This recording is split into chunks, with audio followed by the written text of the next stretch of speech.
Coffee குடிக்கிறது. Coffee குடிக்கிறன்றது ஒரு வந்து பார்த்தீங்கன்னா, இந்தியாவ பொறுத்தவரைக்கும் அது ஒரு கல்ச்சராவே ஃபார்ம் ஆயிடுச்சு. பட் ஆனா, அது ஆக்சுவலா நம்ம கல்ச்சர்ல கிடையாது. பட் ஆனா, மார்னிங் எழுந்த உடனே டீ, காஃபி குடிக்கிறன்றது ஒரு நார்மலான விஷயமா ஆயிடுச்சு. காலைல எழுந்தோனே போய் பால் பாக்கெட் வாங்கிட்டு வந்து டீ, காஃபி போட்டு குடிக்கிறதுன்றது ஒரு ஒரு இயல்பான ஒரு வொர்க் மாரி ஆயிடுச்சு. இல்லைங்களா? அப்படி இருக்கும்போது டீய பத்தி நம்ம ஒரு நாள் பேசுவோம். அது ஒரு எமோஷனா கேரி ஆயி என்ன நடந்தாலும் நான் டீ குடிப்பேன்ற ஒரு ஃபார்மேட்டுக்கு போய்க்கிட்டு இருக்கு. பட் ஸ்டில் இப்ப காஃபி குடிக்கும்போது ஆக்சுவலா உடம்புல என்ன நடக்குது? இது எவ்வளோ ஒரு நாளைக்கு கன்சியூம் பண்ணலாம்? ஆக்சுவலா அப்படி நம்ம சில பேருக்கு வந்து பார்த்தீங்கன்னா, காஃபி குடிச்சா தூக்கம் வராதுன்னு சொல்லுவாங்க இல்லைங்களா? பட் ஆனா தூங்குறதுக்கு முன்னாடி சில பேர் காஃபி குடிச்சுட்டு தூங்குவாங்க. அது ஒரு வினோதமான பிறவிகள். அதுல நானும் சில நாள் இருந்திருக்கேன்றதையும் நான் இங்க பதிவு பண்ணிக்கிறேன். அதே மாரி கார்ப்பரேட் லைஃப் இருக்கு இல்லைங்களா? ஃபார் மோஸ்ட்லி பார்த்தீங்கன்னா, இந்த ஐடி கம்பெனிஸ், இந்த வொர்க் ஸ்பேஸ்லலாம் வந்து பார்த்தீங்கன்னா, ஃப்ரீ காஃபீஸ் புரொவைட் பண்ணுவாங்க. காஃபி மெஷின் வச்சு. அதுக்கு பின்னாடி என்ன ஸ்ட்ராட்டஜி இருக்கு? இது எல்லாத்தையும் இன்னைக்கான வீடியோல டீட்டெயிலா பார்க்க போறோம். நான் அஸ்வின் பாபு. இந்த மாரி ரெகுலர் வீடியோஸ் பார்க்கணும்னா சப்ஸ்கிரைப் பண்ணிட்டு சப்போர்ட் பண்ணுங்க. டெய்லி வீடியோ போஸ்ட் பண்ணுவேன். இன்னைக்கான வீடியோ இந்த காஃபியோடைய கல்ச்சர பத்தி தான் இருக்க போதுன்றது தெரிஞ்சுக்கோங்க.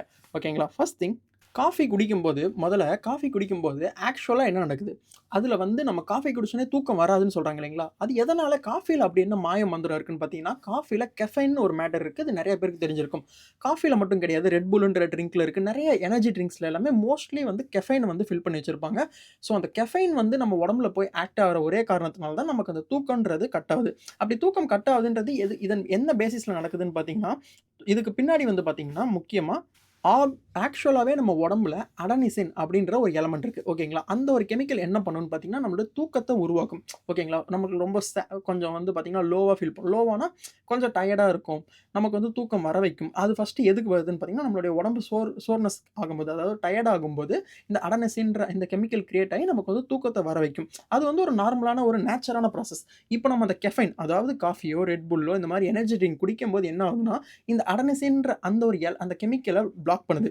அந்த பிளாக் பண்ணி அதோடைய வேலைய பண்ண விடாம பண்றது தான் இந்த கெஃபைன் பண்ற வேல. ஸோ ஆப்வியஸா இது ஒரு நேச்சரா இது உடம்புக்குள்ள போயிட்டு இதுதான் நடக்குது.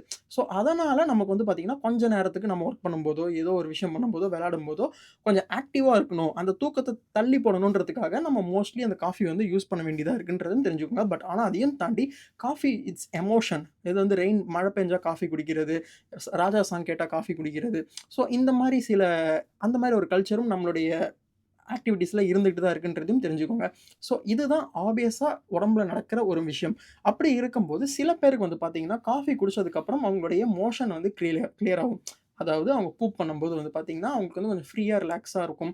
அதே மாரி பார்த்தீங்கன்னா, இந்த கொஞ்சம் கஷ்டப்படுவாங்க இல்லைங்களா? இந்த எப்படி சொல்றதுன்னா, முக்கியமா நெறைய பேருக்கு ஃபீல் பண்ணியிருக்கோம். நானுமே நெறைய டைம் ஃபீல் பண்ணியிருக்கேன். இது ஆப்வியஸா நடக்கிற ஒரு விஷயம் தான். என்னன்னு பார்த்தீங்கன்னா, காஃபி குடிக்கும்போது உடம்புக்குள்ள இருக்க டைஜஸ்டிவ் ஹார்மோன அது வந்து ஸ்டிமுலேட் பண்ணிவிடும். ஓகேங்களா? இது வந்து ஸ் மு கிட்டத்தட்ட வந்து பார்த்தீங்கன்னா, ஒரு 75% ஆஃப் பீப்பிள்க்கு வந்து இது நடக்கிறது ஒரு காமனான ஒரு விஷயம் தான். இதனால பின்விளைவுகள்லாம் ஒண்ணும் கிடையாது. பட் ஆனா இது வந்து காமனான ஒரு விஷயம் உடம்புல நடக்கிறது தான். டைஜஸ்டிவ் ஹார்மோன்ஸ வந்து ட்ரிகர் பண்ணும்போது, ஆப்வியஸா அவங்களுக்கு வந்து பாத்ரூம் போறது ஒரு இயல்பான ஒரு விஷயம். இது வந்து சில பேர் வந்து பார்த்தீங்கன்னா, அது ஒரு ட்ரீட்மெண்ட்டாவே கூட சில இடத்துல வந்து பண்ணிக்கிட்டு இருக்காங்கன்றதையும் தெரிஞ்சுக்கோங்க. சில பேருக்கு வந்து பார்த்தீங்கன்னா, கான்ஸ்டிபேஷன் ப்ராப்ளம் இருக்கும். சாப்பிட்டு ஒழுங்கா அவங்களால வந்து அத வந்து டைஜெஸ்ட் பண்ணி கிளியர் பண்ண முடியாது. அப்போ வந்து பார்த்தீங்கன்னா, இந்த காஃபி எடுக்க சொல்லி சம்டைம்ஸ் வந்து அவங்களுக்கு வந்து ரெக்கமெண்ட் பண்றதும் இருக்குன்றதையும் தெரிஞ்சுக்கோங்க. இது வந்து பார்த்தீங்கன்னா, முக்கியமா காலைல எழுந்தோனே குடிக்கிறதுன்னு ஒரு ஆக்டிவிட்டீஸ் இருக்கு இல்லைங்களா? இது கண்டிப்பா காலைல எழுந்தோனே குடிக்கணுமா? குடிக்கக்கூடாதா? காலைல எழுந்தோனே குடிச்சா நமக்கு உண்மையிலே ரெஃப்ரெஷ்மென்ட் கிடைக்குமான்னு கேட்டா, கண்டிப்பா ரெஃப்ரெஷ்மென்ட் கிடைக்கும். பட் ஸ்டில் நம்ம ஆல்ரெடி நம்ம நேச்சராவே நம்ம காலைல எழுந்திரிக்கிறோம் அப்படின்னா, ஒரு 1/2 அன் ஹவர்ல கார்ட்டிசால் அப்படின்ற ஒரு ஹார்மோன் நம்ம உடம்புல கிரியேட் ஆகும். அப்படி ஜெனரேட் ஆகும்போது, அந்த ஒரு கார்ட்டிசால்ன்ற ஹார்மோனே நம்மள வந்து ரிஃப்ரெஷிங்கா வச்சுக்கும்.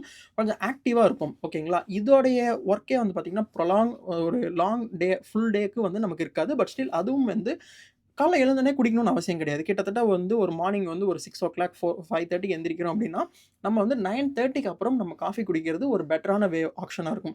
ஏன்னா, ஆல்ரெடி கார்ட்டிசால்ன்ற ஒரு ஹார்மோன் வந்து பார்த்தீங்கன்னா, நேச்சராவே இன்பில்ட்டாவே நம்ம உடம்புல இருக்கு. அதுவே ஆக்சுவலா அந்த வொர்க்க தான் பண்ணுது. பட் ஆனா இந்த காஃபி நம்ம ஆப்வியஸா நம்ம பழகிட்ட ஒரே காரணத்தினால, நம்ம திரும்பி காஃபிய போய் நாடி போக வேண்டியதா இருக்கு. காஃபி குடிச்சதுக்கப்புறம் நமக்கு ரெஃப்ரெஷிங்கா ஃபீல் ஆகுது. பட் ஆனா உண்மைய சொல்லணும்னா, ஆப்வியஸா நம்ம உடம்புலயே கார்ட்டிசால்ன்ற ஒரு ஹார்மோன் அதுக்காகவே இருக்கு நேச்சரா. ஸோ நம்ம வந்து அது இன்னமுமே வந்து ஒரு எரியிற நெருப்புல வந்து எண்ணெய ஊத்துற மாரி தான். ஸோ நம்ம எக்ஸ்ட்ரா பவர் தான் ஜெனரேட் பண்ணுமே தவிர, பட் ஆனா அது அந்த அளவுக்கு தேவை கிடையாது. அதுக்கு நம்ம 10:00 அப்புறம் எடுத்துக்கலாம். அதாவது மார்னிங் 10:00 அப்புறம் ஆப்வியஸா நம்ம எடுத்துக்கலாம். இப்படி இருக்கும்போது நம்ம கெஃபைன்ன்ற இந்த ஒரு மேட்டர் இந்த அளவுக்கு நம்ம உடம்புல வேலை செய்யுது இல்லைங்களா? ஒரு நாளைக்கு எந்த அளவுக்கு நம்ம கெஃபைன் எடுத்துக்கலாம்? எவ்வளோ எம்ஜி எடுத்துக்கலாம் அப்படின்னு பார்த்தீங்கன்னா, கிட்டத்தட்ட 400 மில்லிகிராம்ஸ் நம்ம வந்து கெஃபைன் வந்து கன்சியூம் பண்ணலாம். 400 மில்லிகிராம்ஸ் எப்படிப்பா நான் கால்குலேட் பண்ணி எடுக்க முடியுமா? அப்படி கேட்டா கண்டிப்பா கிடையாது. கிட்டத்தட்ட வந்து பார்த்தீங்கன்னா, ஒரு 2 டூ 3 கப் ஆஃப் இல்ல 3 டூ 4 கப்ஸ் ஆஃப் காஃபி வந்து நம்ம கண்டிப்பா கன்சியூம் பண்றதுக்கு ஒரு தப்பும் கிடையாது. பட் ஸ்டில் உங்களோட கேலரி டெஃபிசிட் அது எல்லாத்தையுமே நீங்க கால்குலேட் பண்ணி தான் இருக்கணும். 4 கப் காஃபி குடிச்சீங்கன்னா, அதில எவ்வளோ மில்க் ஆட் பண்ணுவீங்க? எவ்வளோ சுகர் ஆட் பண்ணுவீங்க? சம்டைம்ஸ் பிளாக் காஃபி குடிக்கிறவங்களும் இருக்காங்க. ஸோ அவங்கள நம்ம ஒண்ணும் அ அ அவங்களுக்கு வந்து பெருசா ப்ராப்ளம் இருக்காது. பட் ஆனா 400 எம்ஜின்றது அதுவே வந்து ஒரு ஒரு ஒரு நாளைக்கு ஒரு பெர்சனுக்கு தேவையான அளவுக்கு குடுக்க வேண்டிய அந்த ஒரு எனர்ஜிய கண்டிப்பா குடுக்குன்றதையும் தெரிஞ்சுக்கோங்க. இது முக்கியமா நம்ம ஸ்டார்ட்டிங்லயே சொன்ன மாரி, இது வந்து ஒரு ஸ்லீப்ப வந்து கண்ட்ரோல் பண்ண வேண்டிய ஒரு வேலைய தான இது பண்ணுது. நம்ம வந்து ஆக்டிவா வச்சுக்குது.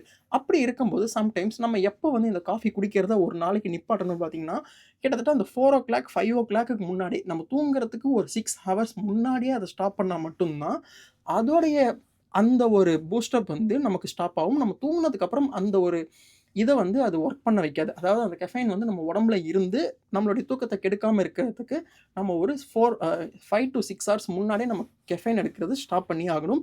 அப்பதான் உங்களோட ஸ்லீப் வந்து எந்த அளவிலும் அஃபெக்ட் ஆவாது. ஸ்லீப் ப்ராப்பரா இருந்தா தான் உங்களுடைய உடம்பு ரெக்கவரி ஸ்டார்ட் ஆகும். ஓகேங்களா? ஸோ அந்த ஒரு காரணத்துக்காக, நீங்க 6 ஹார்ஸ் முன்னாடி கிட்டத்தட்ட வந்து பார்த்தீங்கன்னா, ஒரு 4, 4:30 மணிக்கெல்லாம் வந்து ஈவினிங் 4 டூ 5:00 முன்னாடியே நீங்க வந்து அந்த காஃபி குடிக்கிறதுன்ற, அந்த எனர்ஜி ட்ரிங்க் குடிக்கின்றத நிப்பாட்டியே ஆகணும். அப்பதான் உங்களோட ஸ்லீப் குவாலிட்டி ப்ராப்பரா இருக்குன்றதையும் தெரிஞ்சுக்கோங்க. சம்டைம்ஸ் இப்ப நானே நெறைய வாட்டி நான் அனுபவிச்சிருக்கேன். பட் ஆனா எப்படின்னு தெரியல. பட் ஆனா இது பழகுனனால அப்படியான்னு தெரியல. இப்ப அது பண்றது கிடையாது. என்னன்னு பார்த்தீங்கன்னா, தூங்குறதுக்கு முன்னாடி காஃபி குடிச்சுட்டு தூங்குறது. அது வந்து ஃபிரெண்ட்ஸோட இருக்கும்போது அது ஒரு ஒரு வொர்ஸ்ட்டான ஹேபிட் அது. பட் ஸ்டில் அத யாரும் வந்து ஃபாலோ பண்ணக்கூடாதுன்றதையும் நான் இந்த வீடியோல சொல்லிக்கிறேன். பட் அது ரொம்பவே தவறான ஒரு விஷயம்ன்றதும் சொல்லிக்கிறேன். ஓகேங்களா? ஸோ, இப்போ உங்களுக்கு புரிஞ்சிருக்கும். ஆல்ரெடி வந்து நான் முன்னாடியே சொன்ன மாரி, கார்ப்பரேட் கம்பெனிஸ் அதாவது கார்ப்பரேட் கம்பெனிஸ் மட்டும் கிடையாது. மோஸ்ட்லி வந்து வொர்க் ஸ்பேஸ்ல வந்து எதுக்கு காஃபி வைக்கிறாங்க உங்களுக்கு ஆப்வியஸா உங்களுக்கு ஆன்சர் தெரிஞ்சிருக்கும்னு நான் நம்புறேன். என்ன ரீசன்னா, உங்களுக்கு ஹெல்த்தியா இருக்கணும். நீங்க வொர்க் பண்றதுக்கு வந்து உங்களுக்கு ஃப்ரீயா ப்ரொவைட் பண்றது வந்து உங்களுக்கு வந்து ஆக்டிவா வச்சுக்கும். இதெல்லாம் எதுக்குன்னா, அவங்களுடைய அவுட்புட் அதாவது நீங்க பண்ற அந்த வொர்க்க ப்ராப்பரா பண்ணணும். ஃபோகஸ்டா இருக்கணும். அந்த வொர்க் வந்து கரெக்ட்டா அவங்களுக்கு அவுட்புட் தரணுன்ற ஒரே காரணத்துக்காக தான் ஃப்ரீ காஃபீஸ் ப்ரொவைட் பண்றாங்கன்றதையும் தெரிஞ்சுக்கோங்க. அப்படி உங்க ஹெல்த் மேலயோ, உங்க மேலயோ அந்த ஒரு பிரேக் டைம ஃபில் பண்றதுக்கு அவ்ளோ அக்கறை இருந்தா, அவங்க ஒரு ஃப்ரெஷ் ஜூஸோ, இல்லனா வேற ஏதாவது ஸ்நாக்ஸோ வைக்கலாம். பட் ஆனா அதெல்லாம் சாப்பிட்டீங்கன்னா, நீங்க சாப்பிட்டு போய் தூங்குறத தவிர வேற வொர்க் பண்ண மாட்டீங்க. இதுதான் கார்ப்பரேட்டுக்கு பின்னாடி இருக்க இந்த கார்ப்பரேட் கல்ச்சருக்கு பின்னாடி இருக்க ஒரு ஸ்ட்ராட்டஜின்றதையும் இந்த வீடியோல நான் கிளியர் பண்ணிக்கிறேன். இப்போ நீங்க வந்து காஃபி குடிக்கும்போது ஆப்வியஸா ஆஃபீஸ்ல போய் காஃபி குடிக்கும்போது உங்களுக்கு தெரியும். இது வந்து நமக்கு ப்ரொவைட் பண்ற ஃப்ரீ காஃபி எதுக்குன்னா, நீங்க உங்களுடைய வொர்க்க ப்ராப்பரா பண்ணணுன்றதுக்கு தான் இதுக்கு பின்னாடி இருக்க ஸ்ட்ராட்டஜின்றத தெரிஞ்சுக்கோங்க. ஸோ இதுதான் இன்னைக்கான வீடியோல நான் உங்களுக்கு எக்ஸ்பிளைன் பண்ணணும்னு ஆசைப்பட்டேன். புதுசா ஏதாவது தெரிஞ்சிருந்துச்சுன்னா லைக் பண்ணிட்டு, ஷேர் பண்ணிட்டு, சப்ஸ்கிரைப் பண்ணுங்க. நாளைக்கான வீடியோல பார்ப்போம். Thank you. பாய்.